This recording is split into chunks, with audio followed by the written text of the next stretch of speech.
Salam dan sejahtera kepada Anda semua, rekan-rekan mahasiswa Universitas Telkom yang saya kasih dalam Tuhan. Kita berjumpa kembali di dalam kuliah agama, pembinaan mahasiswa berkarakter Kristus. Kali ini adalah pertemuan yang ketiga dengan judul Jaminan Keselamatan. Mari kita memulai terlebih dahulu dengan doa supaya Tuhan memberkati pertemuan kita bersama. Mari kita berdoa. Terima kasih Tuhan untuk pertemuan saat ini. Kami percaya Dikau yang mempertemukan kami, walaupun secara virtual online.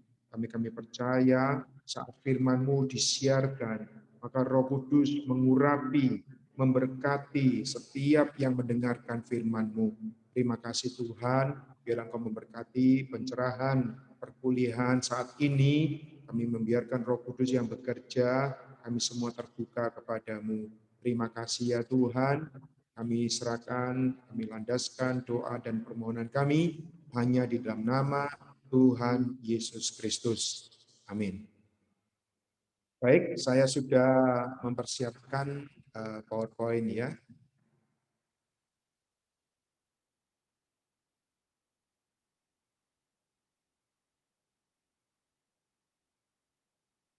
Ya.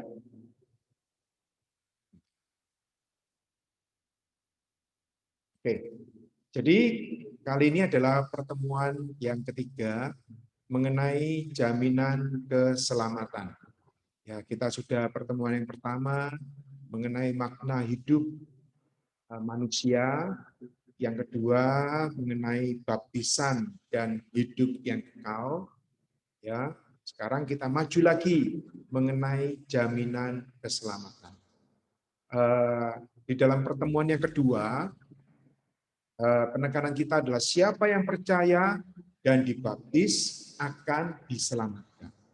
Nah, pertemuan yang ketiga, ini adalah menekankan satu, yaitu jaminan keselamatan. Sudah mendapatkan keselamatan, tapi juga perlu ditambah dengan satu jaminan. Baiklah, saya memberikan sedikit ilustrasi, seperti kalau ada seorang membeli sebuah mobil, lalu mobil itu oleh dia diasuransikan. Ya, asuransinya itu banyak macamnya. Dia memilih yang total loss, jadi terjadi apapun akan diganti oleh instansi yang dia berikan, dia jaminkan mobilnya. Ya, dan betul, bila terjadi kecelakaan, ya atau penyok sampai yang paling parah itu hilang, maka perusahaan asuransi akan mengganti mobil itu seharga ya sama persis mobil itu. Sehingga pemilik mobil ini dia ada satu kenyamanan ya, karena dimanapun dia memarkir mobilnya, dia tidak dibawa perasaan yang khawatir, yang was-was. Tentunya dia tidak sengaja menaruh mobil sembarangan, memakai mobil sembarangan, sampai sengaja terjadi kecelakaan, ya tidak sampai begitu. Tetapi paling tidak dia memiliki satu ketenangan, ya. Karena apa? Karena mobilnya sudah diasuransikan. Artinya mobilnya itu sudah dijaminkan. Jadi ada perusahaan yang menjamin mobil ini selama dipakai di bawah perlindungan asuransi. Ini juga sama, ya, bahwa keselamatan kita, ya, adalah Allah sendiri yang menyelamatkan dan juga Allah sendiri yang menjaga. Maka di dalam pertemuan ini ada berbagai macam pendapat ya. Ada pendapat mengatakan sekali kita diselamatkan, seumur hidup selamanya kita diselamatkan. Tetapi ada pendapat lain yang mengatakan tidak, keselamatan itu bisa batal. Kenapa? Karena manusianya yang membatalkan. Ya, jadi kembali lagi yang saya ilustrasikan. Kalau saya sudah tanda tangan dengan perusahaan, maka asuransi ini tidak bisa dibatalkan. Tapi saya tidak tahu, mungkin bisa karena ini ya namanya asuransi yang di dunia. Tetapi kalau ini kita bicara sesuatu yang rohani, sesuatu yang kekal, sesuatu yang tidak ternilai oleh harta dunia, di mana keselamatan ini adalah dari Allah sendiri, maka Allah yang menjamin, maka ini adalah satu jaminan yang kekal. Baik, kita akan memberikan pencerahan, ya.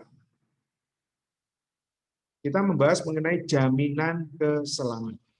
Ini ada satu ilustrasi seorang yang bertanya. Kalau saya yang bertanya kepada Anda, apakah Anda sudah menerima Kristus? Amin, sudah. Kalau belum, Anda perlu membaca atau mengulang kembali pertemuan pertama, ya. Apakah Anda sudah menerima Kristus? Sudah. Amin. Puji Tuhan. Jika ya, apakah Anda yakin bahwa Anda benar-benar telah beroleh selamat? Nah, ini tadi. Ada dua macam aliran. Ada sebagian mengatakan ya, ada yang sebagian mengatakan nanti dulu. Ya. Ketika Anda masih ragu akan keselamatan Anda, maka saatnya Anda perlu satu jaminan keselamatan. Ya. Jadi keselamatan yang kita peroleh, Alkitab sudah menyediakan, sudah mengatakan yang namanya jaminan keselamatan. Ada satu asuransi keselamatan. Tanpa jaminan keselamatan yang kuat, orang Kristiani akan sulit bertumbuh di dalam Tuhan. Tentunya kalau kita tidak ada jaminan keselamatan, kita mungkin akan khawatir. Seperti ilustrasi tadi, kalau kita tidak ada asuransi, kendaraan kita tidak ada asuransi, kita mungkin lebih was-was. Hati-hati. Kalau parkir juga akan lihat kanan kiri, maka ada kemungkinan nih kendaraan saya hilang atau bagaimana. Pasti ada rasa khawatir. Tapi kalau ada satu jaminan, ini akan paling tidak mengurangi kekhawatiran kita. Dan ini adalah perkara yang rohani sekarang ini. Jaminan keselamatan yang kuat. Ya, kalau kita tidak punya jaminan keselamatan yang kuat, maka kita akan sulit bertumbuh di dalam Tuhan. Ibadah kita akan rasanya setengah-setengah. Pembacaan Alkitab kita akan menjadi ragu-ragu.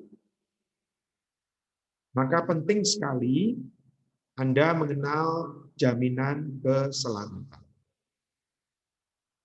Baik, di dalam 1 Yohanes pasal 5 ayat 13, semuanya itu kutuliskan kepada kamu, supaya kamu percaya kepada nama Anak Allah. Tahu bahwa kamu memiliki hidup yang kekal. Ya, ini ada satu yang warna merah, supaya kamu tahu. Ya. Bagaimana kita dapat memiliki jaminan keselamatan? Perlu ada sarana ya yang menjamin keselamatan kita. Sarana pertama yang menjamin keselamatan kita adalah firman Allah. Jadi rekan-rekan, bahwa Alkitab di tangan Anda dan saya itu bukan sekedar tulisan hitam di atas kertas putih, tetapi di dalamnya kita melihat di sini adalah firman Allah. Di mana firman Allah itu pasti. Amin. Ya dan amin. Firman Allah juga teguh. Firman Allah juga tidak mungkin berdusta. Karena Allah sendiri yang berbicara. Di firman Allah ini adalah Alkitab kita. Ya. Alkitab adalah firman Allah sendiri yang diilhami oleh Dia. Ya, di dalam 2 Timotius pasal 3 ayat 16, ya saya bacakan 2 Timotius pasal 3 ayat 16, ya.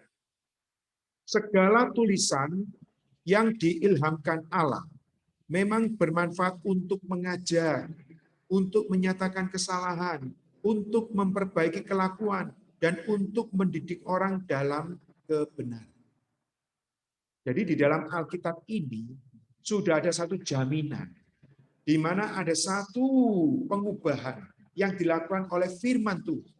Saat seseorang membaca firman, datang kepada Tuhan, mendapatkan terang Tuhan, maka ada satu proses melalui firman ini, yaitu apa? Ada pengajaran yang di batin, ada satu terang menyatakan kesalahan, dan untuk memperbaiki kelakuan, dan untuk mendidik orang dalam kebenaran.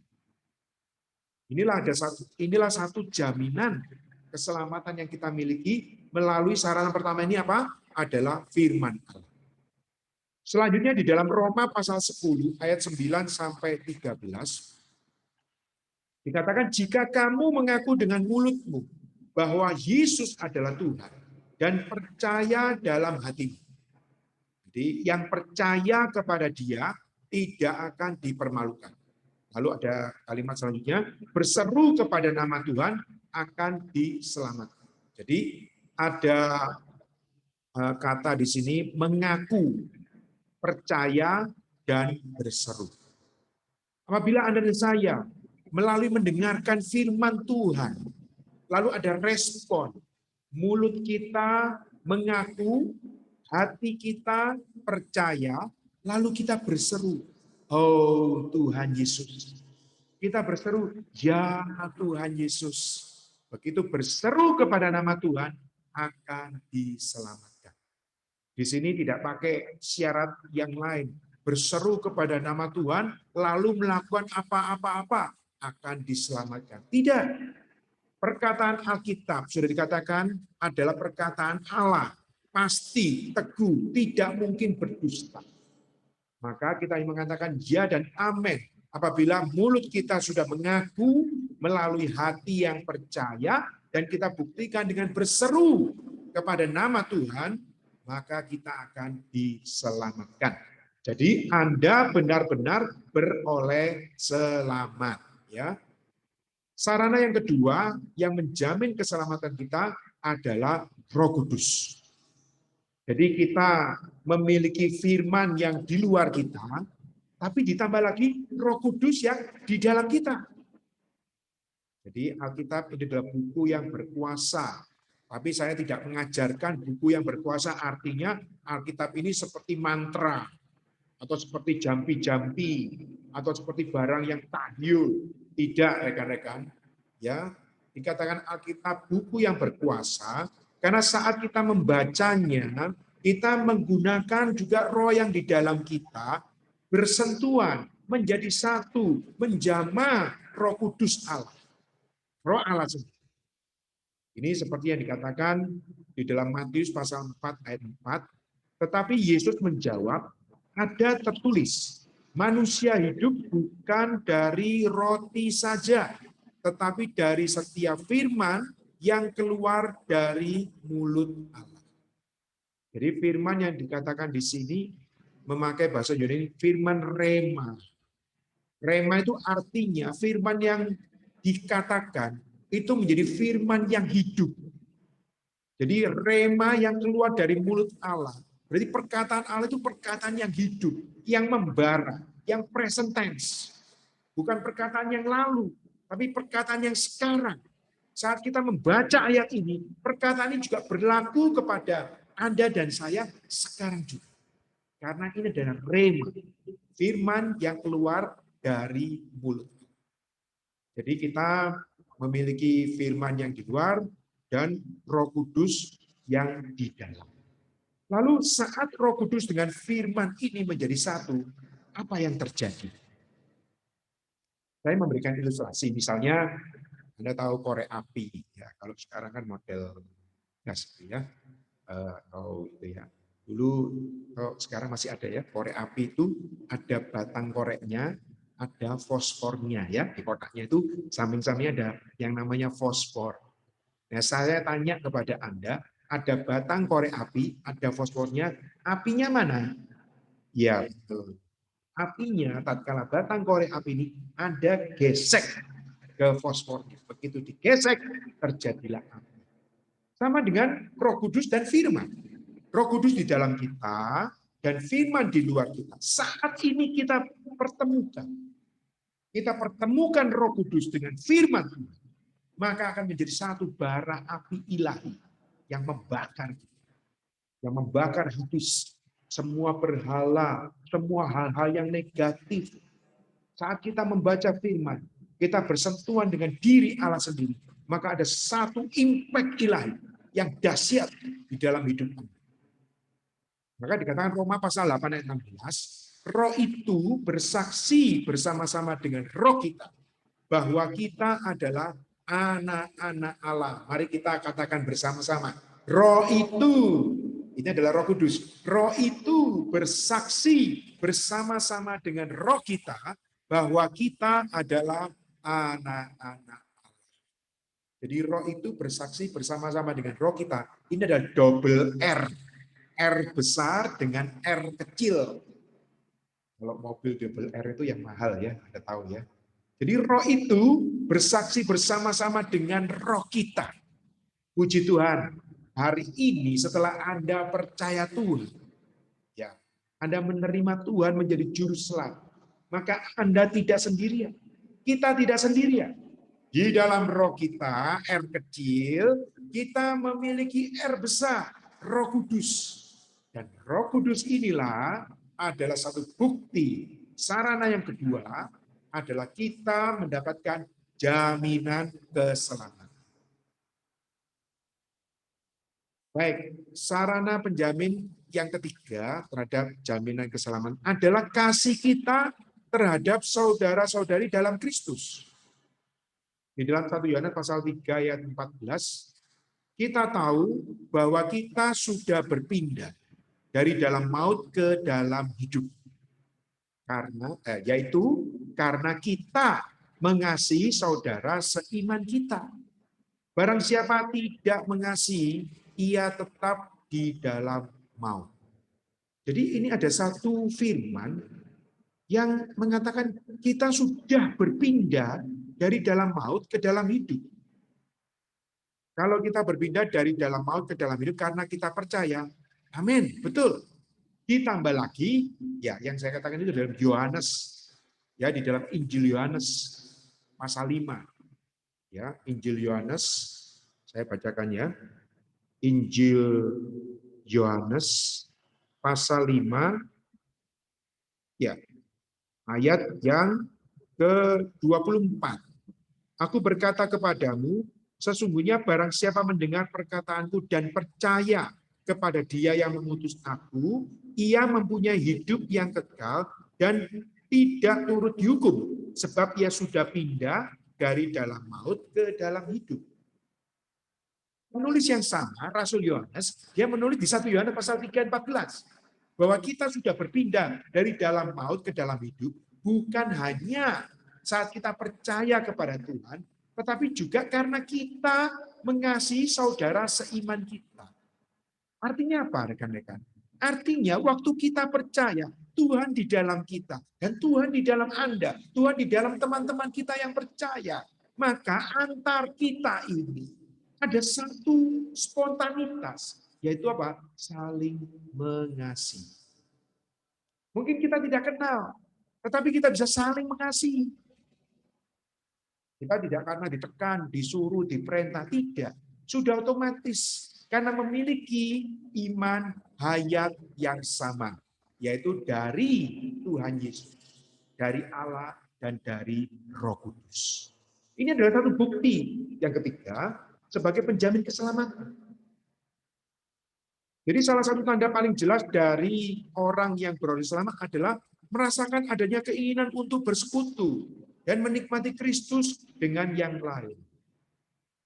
Saya sendiri bisa bersaksi saat saya ketemu dengan teman-teman dan punya teman yang lain, saya dikenalkan, Ya bicara punya bicara, akhirnya bisa tahu sama-sama anak Tuhan.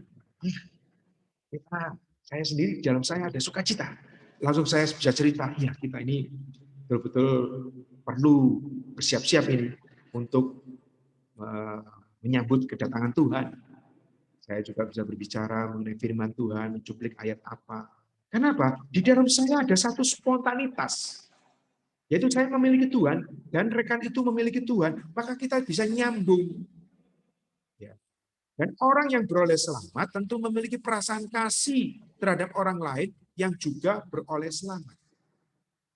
Ya, bahkan karena kita sudah memiliki kasih Tuhan, seperti Tuhan Yesus, dia juga mengasihi semua orang. Ya, ini juga yang saya rasakan. Kita bisa mengasihi sesama kita dalam arti sampai kita ingin memberitakan firman sampai dia percaya dan dia dibaptis. Ya, seperti yang pertemuan pertama dan pertemuan kedua. Di dalam Mazmur pasal 133 ayat 1, sungguh alangkah baiknya dan indahnya apabila saudara-saudara diam bersama dengan rukun. Ini dalam Mazmur 133 ayat 1. Mungkin Anda tahu lagunya ya. Oh alangkah indahnya dan betapa eloknya bila saudara seiman hidup dalam kesatuan dan seterusnya. Ya, ini nyanyian yang baik sekali. Hari ini anak-anak Allah harus di dalam kesatuan, jangan di dalam golongan, perpecahan, milik si A, milik si B. Tidak, kita bersama-sama adalah milik Tuhan. Amin.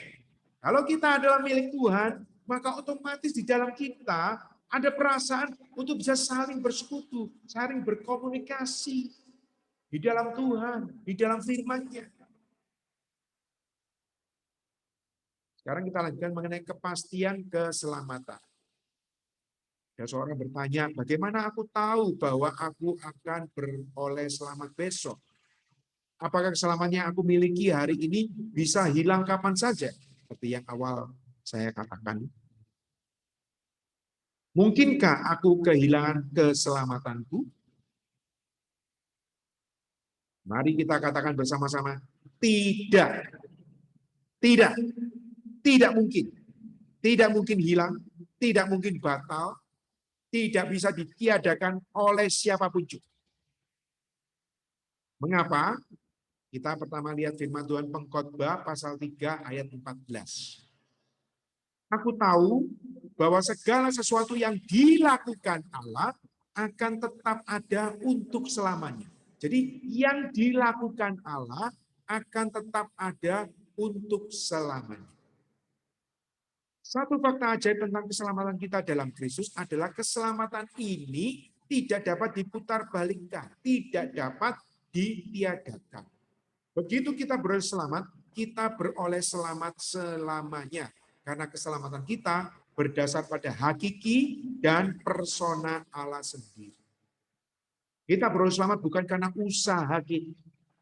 Di dalam Yesaya pasal 64 ayat 6 ya atau ayat 8 ya, bahwa manusia itu kesalehannya itu seperti kain kotor, ya, kain larang. Ya, tidak ada yang bisa diperkenan oleh Allah. Semua manusia telah berdosa dan telah kehilangan kemuliaan Allah. Di dalam Roma pasal 3. Karena itu keselamatan ini, kita lihat selanjutnya, keselamatan ini diprakarsai oleh Allah. Karena manusia tidak sanggup. Di dalam Yohanes pasal 15 ayat 16, bukan kamu yang memilih aku, tetapi akulah, Tuhanlah, Allah lah yang memilih kita. Maka keselamatan adalah gagasan Allah, bukan gagasan kita. Ya, karena ini adalah gagasan Allah, tidak ada siapapun yang bisa membatalkannya. Di dalam kekekalan yang lampau, Allah telah memilih kita, menandai kita, dan memanggil kita. Ya, dapatkah Allah memilih, menandai, memanggil kita ke dalam keselamatan, lalu meninggalkan kita? Tidak. Allah itu adalah Allah yang setia. Di dalam 2 Timotius pasal 3 Dia adalah setia. Kita mungkin tidak setia, tapi Allah itu adalah setia. Karena dia tidak dapat menyangkal dirinya yang adalah setia. Maka Allah telah memilih kita. Ini dalam Efesus pasal 1. Dia telah memilih kita sebelum dunia dijadikan. Dia telah menandai kita dan memanggil kita di dalam waktu sehingga kita bisa percaya dan diselamatkan. Kita diselamatkan adalah sebagai bukti bahwa Allah telah memilih dan menandai kita di dalam kekekalan yang lampau, jauh sebelum manusia diciptakan, apalagi sebelum Anda dan saya dilahirkan. Jadi, keselamatan Allah bersifat kekal. Tetapi, kalau ada yang mengatakan, kalau gitu, apakah kita bebas dong? Kalau memang keselamatan kita ini kekal, kita bisa bebas berbuat dosa. Toh kita juga pasti mendapatkan keselamatan yang kekal. Nanti dulu, mari kita melihat Allah kita setia, Allah kita kasih, tapi Allah kita itu juga adil benar. Di dalam Mazmur pasal 89 ayat 15, keadilan dan hukum adalah tumpuan taktanya. Jadi ada keadilan. Kita telah melanggar hukum dan kita bersalah kepada penghakiman yang adil dari hukum Allah. Ini adalah saat manusia jatuh dalam dosa karena ada pelanggaran, lalu ini berarti bersalah kepada penghakiman adil. Jadi begitu ada pelanggaran hukum, harus ada penghukuman. Dan penghukuman ini adalah kematian, bahkan kebinasaan. Di dalam Roma pasal 6 ayat 23, upah dosa itu adalah maut.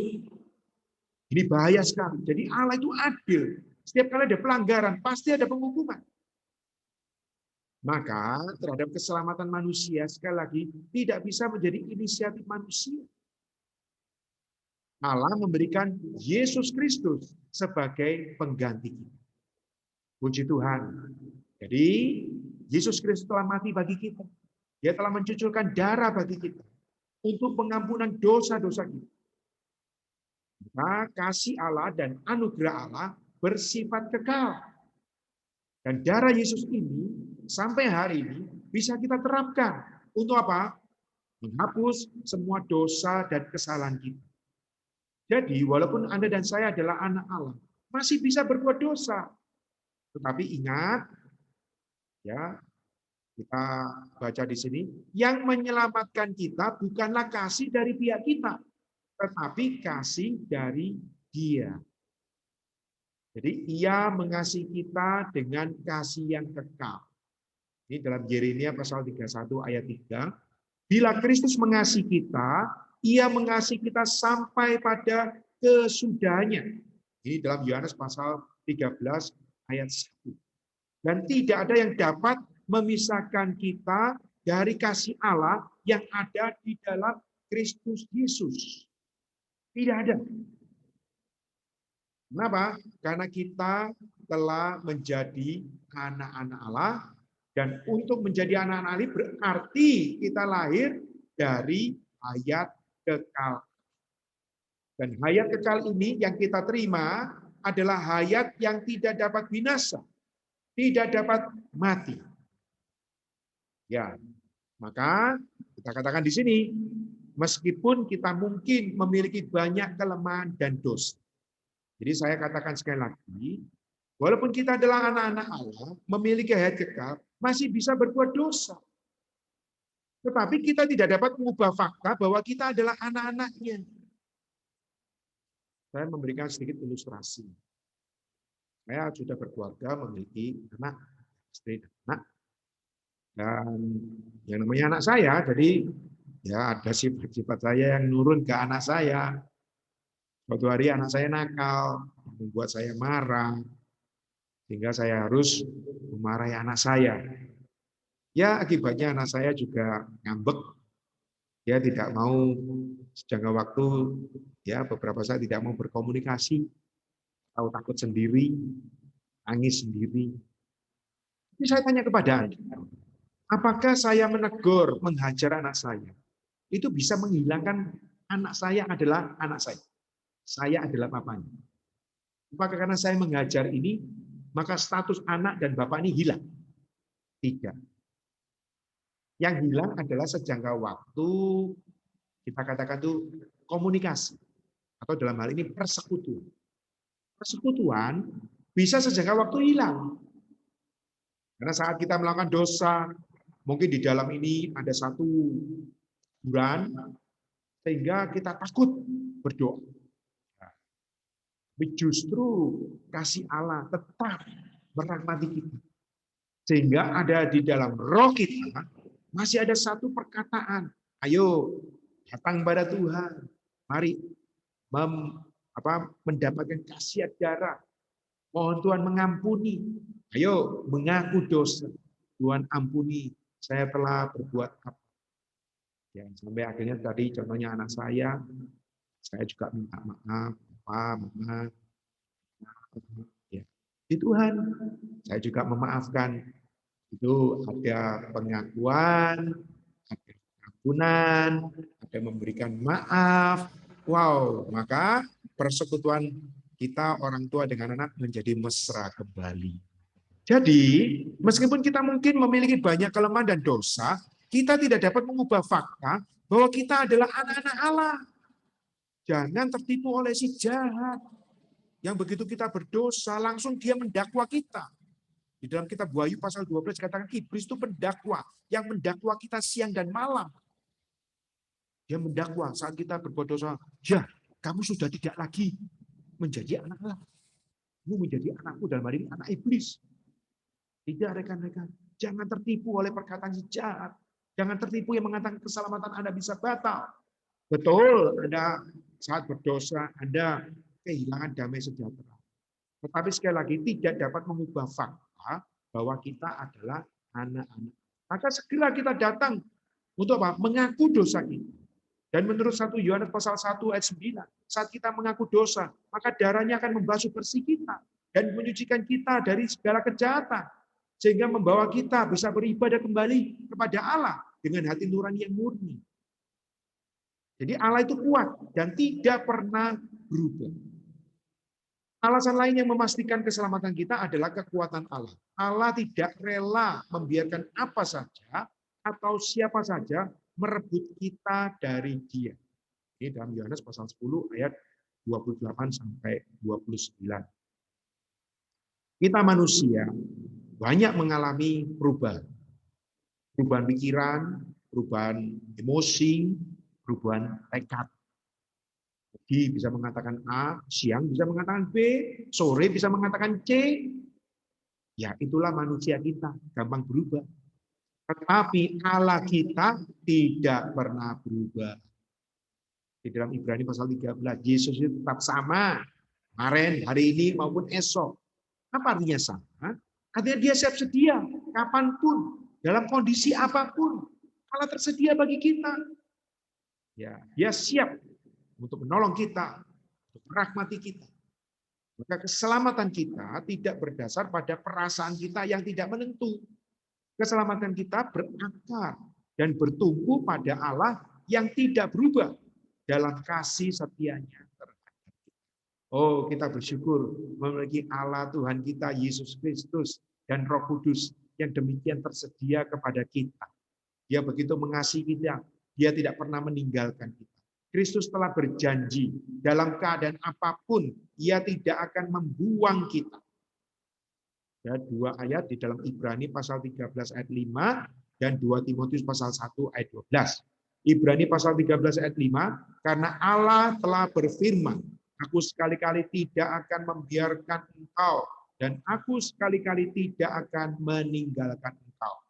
Di dalam 2 Timotius 1 ayat 12, itulah sebabnya aku menderita semuanya ini, tetapi aku tidak malu, karena aku tahu kepada siapa aku percaya, dan aku yakin bahwa Dia berkuasa memeliharakan apa yang telah dipercayakannya kepadaku hingga pada hari itu. Rekan-rekan yang saya kasih dalam Tuhan, hari ini iman, ya, keselamatan yang kita terima dari Tuhan. Itu dikatakan 2 Timotius, Dia berkuasa memelihara. Kita tidak sanggup memelihara. Tapi Dia berkuasa memeliharakan apa yang telah dipercayakannya kepada kita hingga pada hari ini. Inilah jaminan di dalam keselamatan di dalam firman Tuhan. Sekarang kita lanjut mengenai sukacita. Jadi keselamatan ini harus dihiasi dengan respon sukacita. Ya, kalau kita tadi seperti memiliki kendaraan yang sudah diasuransikan, ya, maka kita ada satu sukacita. Tapi saya tidak mengajari Anda untuk sembarangan. Sukacita itu artinya setiap saat kita datang kepada Tuhan, setiap saat kita datang pada firman, itu harus penuh dengan riang gembira, sukacita. Karena keselamatan kita sudah dijamin oleh Tuhan. Ya, keselamatan kita seperti batu karang, tidak dapat dipindahkan. Ya, tetapi sukacita keselamatan kita seperti bunga lembut, mudah digoyangkan oleh hembusan angin sepoi-sepoi. Maka kita perlu bekerja sama dengan Tuhan, bagaimana juga mengekspresikan keselamatan ini. Yaitu kita perlu memelihara dan menjaganya. Jadi saya katakan, kita tidak sanggup memelihara menjaga, tapi paling tidak kita merespon dari apa yang Tuhan jaga atas kita. Jadi kalau mau memegang, Tuhan memegang, kita juga memegang. Kita memegang apa yang Tuhan pegang. Kita jangan memegang sendirian. Kita tidak sanggup. Kita hanya bisa memegang apa yang sudah Tuhan pegang. Maka kita perlu memelihara, menjaga keselamatan apa yang sudah Tuhan jamin di atas diri Anda dan saya. Bagaimana? Pertama, saya katakan dalam 1 Yohanes pasal 1 ayat 7, kita dapat mengaku dosa-dosa kita. Ya, segera kalau kita mengalami kelemahan dosa, pakailah darah Kristus menjadi khasiat untuk membersihkan. Ya, bukan sekedar menudungi. Darah Yesus bukan sekedar untuk menudungi. Kalau menudungi belum membersihkan. Saya kasih ilustrasi kalau Anda menyapu, ya ada sampah, kotoran ya di lantai. Kalau Anda tutup, ya kotorannya tetap ada. Tapi kalau Anda bersihkan, kotorannya hilang. Jadi darah Yesus bukan untuk menudungi. Darah Yesus adalah untuk membersihkan. Melalui kita mengaku dosa-dosa kita, darah Yesus akan membersihkan. Yang kedua, kita dapat mengambil firman Allah sebagai makanan kita untuk menjadi tenaga kita. Sehingga kita tidak terseret di dalam keinginan diiming-iming oleh dosa, oleh kelemahan yang lain. Kita perlu mendapatkan firman Allah sebagai makanan kita. Di dalam Yeremia pasal 15 ayat 16. Yeremia mengatakan, apabila aku bertemu dengan perkataan-perkataanmu, maka aku menikmatinya. Bahasa aslinya memakannya. Nah, ini bukan memakan dalam arti kertas dimakan, tidak. Memakannya artinya firman Allah itu tersusun di dalam hatinya, menjadi satu di dalam hatinya, sehingga memengaruhi pikiran, tekad, emosi. Pikirannya menjadi pikiran Allah, tekadnya menjadi tekad Allah, emosinya itu emosi. Sehingga kalau Anda membaca kitab Yeremia, Yeremia ini adalah nabi yang cukup emosional, menangis. Tapi menangisnya bukan karena cengeng.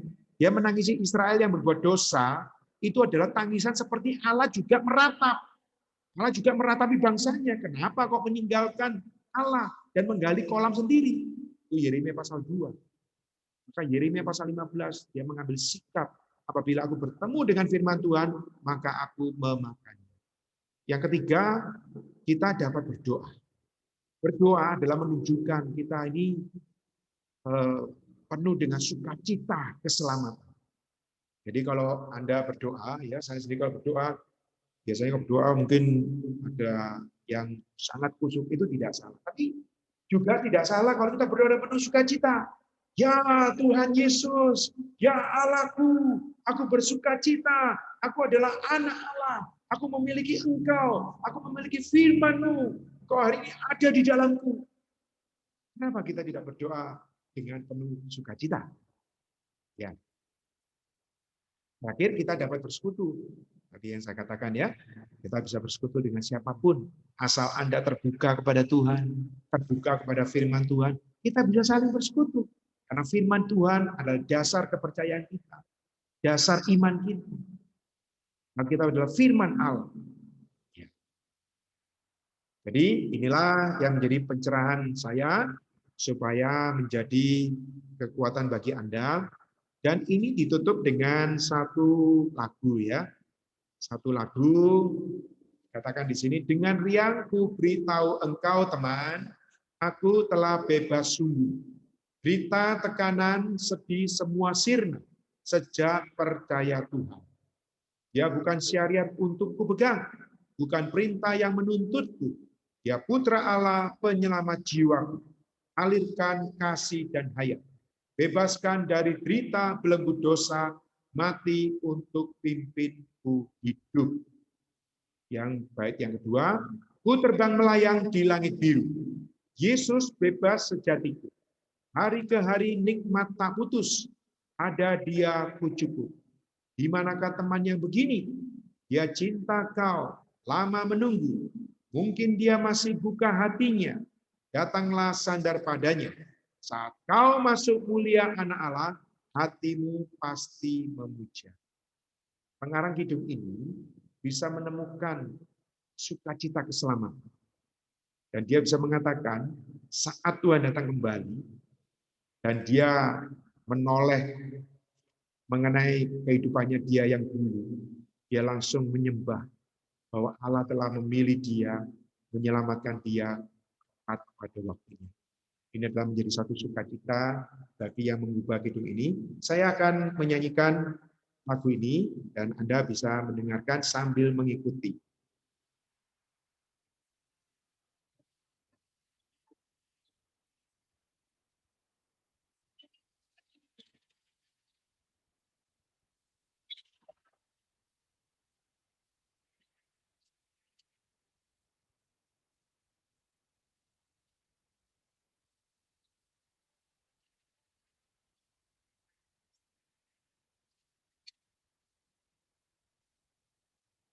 Biar aku beritahu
Baik, saya akhiri pertemuan yang ketiga ini. Semoga pencerahan ini bisa memberikan terang bagi Anda dan saya, bisa memberkati di dalam hidup kita sehari-hari. Mari kita tutup dengan doa sekali. Terima kasih ya Tuhan atas pertemuan saat ini, membawa kami mengenal firman-Mu sebagai keselamatan bagi kami, juga jaminan keselamatan. Sungguh Tuhan kami memerlukan jaminan keselamatan, karena kami mengakui kami masih bisa lemah, kami masih bisa melakukan dosa. Tapi dengan jaminan keselamatan, kami boleh datang kepada Tuhan berdasarkan darah yang membasuh bersih dosa kelemahan kami. Sehingga kami boleh kedudukan kembali untuk bisa bersekutu dengan Engkau. Terima kasih Tuhan, sekali kami adalah anak-anak Allah, sekali Engkau adalah Bapa kami, Engkau adalah Bapa kami yang kekal. Terima kasih ya Tuhan. Sekali lagi bimbing para mahasiswa, untuk bisa menerapkan jaminan keselamatan ini dengan penuh sukacita, penuh dengan puji-pujian di dalam penghidupan mereka sehari-hari. Berkati perkuliahan mereka, semua apa yang mereka ikuti boleh menjadi berkat di dalam seumur hidup mereka. Terima kasih Tuhan, kami landaskan semua doa dan permohonan ini hanya di dalam nama Tuhan Yesus Kristus. Tuhan memberkati Anda, sampai jumpa kembali di dalam pertemuan selanjutnya.